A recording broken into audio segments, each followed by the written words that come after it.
दोस्तों नमस्कार, मैं डॉक्टर MK सिंह अपने YouTube चैनल पर आप सभी का बहुत बहुत स्वागत करता हूं। तो दोस्तों आज फिर एक इम्पॉर्टेंट चैप्टर पर हम लोग बातें करेंगे। काफ़ी इम्पोर्टेंट इन्फॉर्मेटिव होने वाला है। आज का हमारा चैप्टर है स्पर्मेटोरिया। स्पर्मेटोरिया क्या है? जो यंग एज में ही अक्सर ये बीमारी हुआ करता है। बहुत सारे लोगों का, हमारे व्यूअर्स का क्वेरी आ रहा था, ये वीडियो बनाई है स्पर्मेटोरिया के बारे में। तो आज हम स्पर्मेटोरिया क्या है, कैसे होता है, इसके बारे में चर्चा करेंगे। तो दोस्तों वीडियो शुरू करने से पहले यदि आप हमारे इस YouTube चैनल पर नए हैं तो प्लीज़ आपसे आग्रहपूर्वक विनती है कि आप हमारे इस YouTube चैनल को लाइक शेयर सब्सक्राइब करें एवं बेल बटन को प्रेस करना ना भूलें। हमारा per day every day informative video आते रहता है, इसका नोटिफिकेशन आपको मिलता रहेगा। तो चलिए दोस्तों शुरू करते हैं स्पर्मेटोरिया। स्पर्मेटोरिया क्या है? यंग एज में अक्सर ये बीमारियां होते रहता है।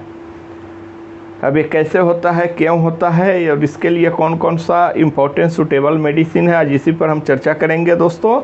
तो स्पर्मेटोरिया मेनली यंग एज में होता है। यंग एज में बहुत सारे लड़के गलती करते हैं और गलती यह करते हैं, ये यूरिन पास करने जाते हैं तो उनको डिस्चार्ज हो जाता है, और स्टूल पास करने जाते हैं तो उनको डिस्चार्ज हो जाता है, तो वो काफ़ी घबरा जाते हैं। स्पर्म डिस्चार्ज उनको लगता है। लेकिन मेनली कभी कभी क्या होता है, ये स्टूल पास करने जब भी जाते हैं, शौच जाते हैं, तो चिपचिपा सा द्रव आता है, तो स्पर्म नहीं होता है, वो एक प्रकार का द्रव आता है। और नेक्स्ट यूरिन पास करने से पहले या यूरिन पास करने के बाद फिर स्पर्म आता हो। अभी क्यों आता है? तो सबसे पहले दोस्तों जो यंग ग्रुप के लड़के हैं, आजकल का क्या है प्रचलन हो गया है, वो वीडियो देखते रहते हैं, गलत सलत वीडियो देखते हैं, उसमें बहुत सारे चीज़ को देख कर के उत्तेजित हो जाते हैं। और वो चूँकि यंग एज है वो फिर बर्दाश्त नहीं कर पाते हैं, या पॉर्न वीडियो देखते हो या ABCD कुछ भी इस टाइप से वो देख लेते हो।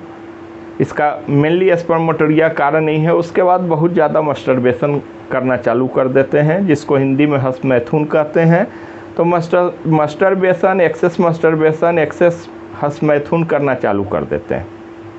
उसके बाद यंग एज में कभी कभी ऐसा भी होता है, जो किसी लड़की के साथ टैग हो गए तो एक्सेस सेक्स में लग जाते हैं, या एक्सेस करते करते अब एक समय आता है जो उनका स्पर्म बाहर आने लगता है। इससे वो काफ़ी परेशान हो जाते हैं। कई पर्सन तो डिप्रेशन की ओर चले जाते हैं। या वे क्या होगा, चूँकि इससे क्या होता है कि उनको काफ़ी कठिनाइयों का सामना करना पड़ता है। अब जब स्पर्म आएगा, अब स्पर्म कब कब आता है, कैसे कैसे आता है, ये डिपेंड करता है। किसी किसी को 15 दिन पर स्पर्म बाहर आता है, किसी किसी को 5 दिन में आता है, किसी किसी को डे बाय डे होने लगे, नाइट बाय नाइट होने लगे, स्पर्म बाहर आने लगे।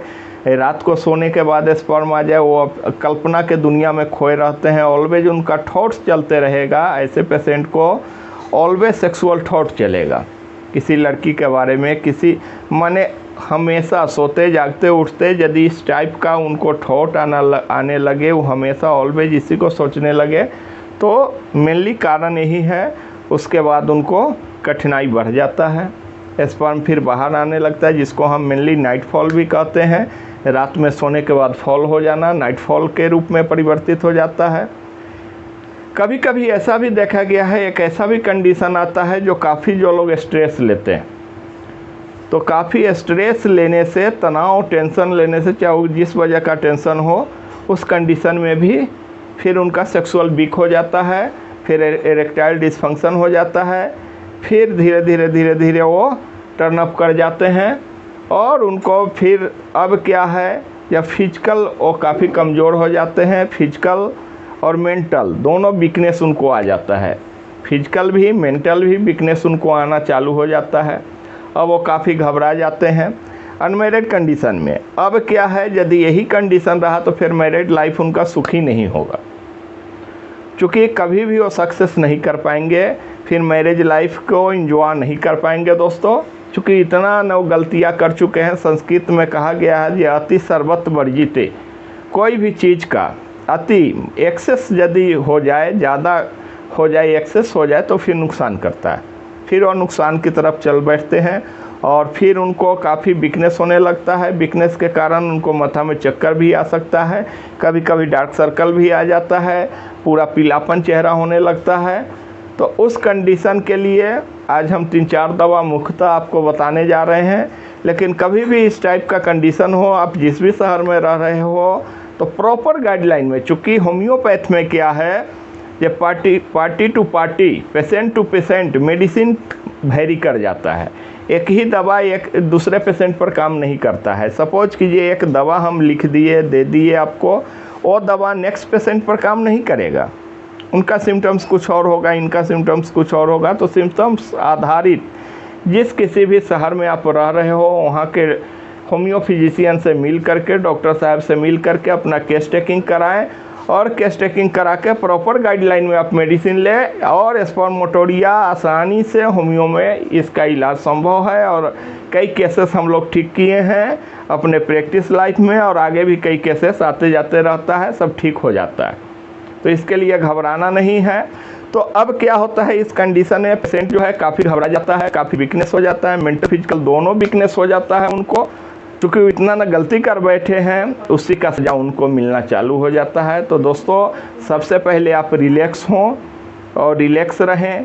सेक्सुअल थॉट के बारे में बिल्कुल ना सोचें। जो अपना आपका रूटीन वर्क है, रूटीन वर्क को चेंज करें, खान पान पर विशेष ध्यान दें और धीरे धीरे मेडिसिन लेंगे, सब ठीक हो जाएगा। उसके लिए बहुत टेंशन नहीं होना है। जो भी थॉट आपके अंदर चल रहा है, जो भी दुनिया में आप खो गए हैं, उस दुनिया से आपको बाहर आ जाना है और बिल्कुल उस ओर आपको ध्यान नहीं रखना है। कभी कभी क्या होता है, आप स्टूल पास करने गए, काफ़ी कंस्टिपेशन रहता है, बल लगाते हैं तो स्पर्म टाइप का आपका बाहर आने लगता है।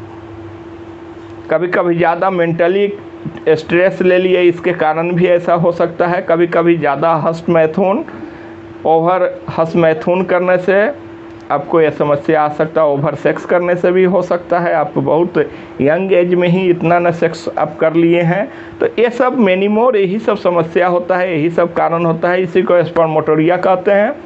अब इसके लिए दोस्तों कौन कौन सा सूटेबल मेडिसिन है, इंपॉर्टेंट मेडिसिन है, जो कॉमन मेडिसिन है, उसके बारे में हम चर्चा कर लेते हैं। तो सबसे पहला दवा काफ़ी इंपॉर्टेंट रेमेडी एस्टेफेसिगिरिया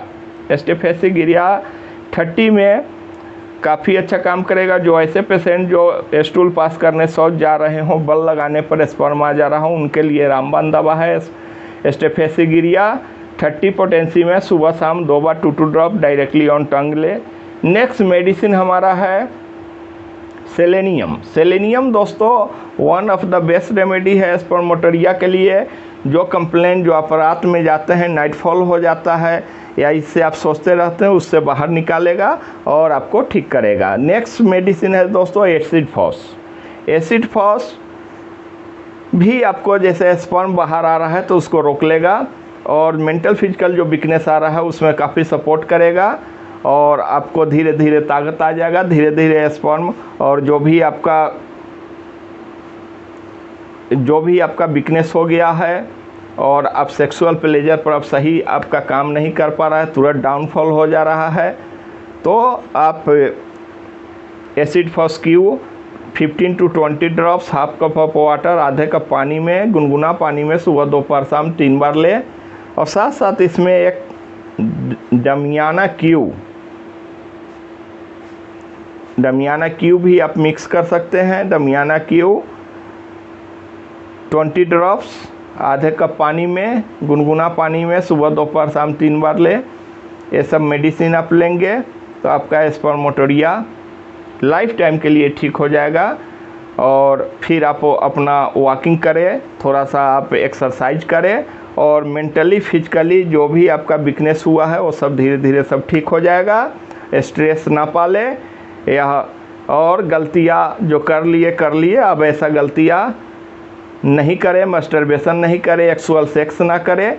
और यदि आप अनमैरिड हैं तो फिर आफ्टर मैरिड फ्यूचर आपका डार्क हो जाएगा, फिर अच्छा नहीं होगा, इसलिए अभी से इस पर विशेष ध्यान दें। तो इसी के साथ दोस्तों आज हम स्पर्मेटोरिया के बारे में चर्चा किए। यदि आपको हमारा वीडियो अच्छा लगा हो तो प्लीज़ दोस्तों आपसे आग्रहपूर्वक विनती है कि आप हमारे इस वीडियो को ज़्यादा से ज़्यादा लाइक शेयर सब्सक्राइब करें एवं अपने फ्रेंड फैमिली को शेयर करें, इससे हर कोई लाभ ले सके हमारे इस वीडियो से। हम आप लोगों के लिए ही पर डे नॉलेजेबल वीडियो लाते हैं। आप लोग लाइक शेयर सब्सक्राइब करते हैं तो हमको भी काफ़ी आनंद आता है। हमारा यूट्यूब फैमिली जो हमारा चैनल है वो हमारा ग्रोथ करता है, हमारा फैमिली डे बाय डे बढ़ रहा है, तो हमको भी काफ़ी खुशियाँ मिलता है। तो इसी के साथ दोस्तों फिर मिलते हैं नेक्स्ट वीडियो में। जय हिंद, जय भारत।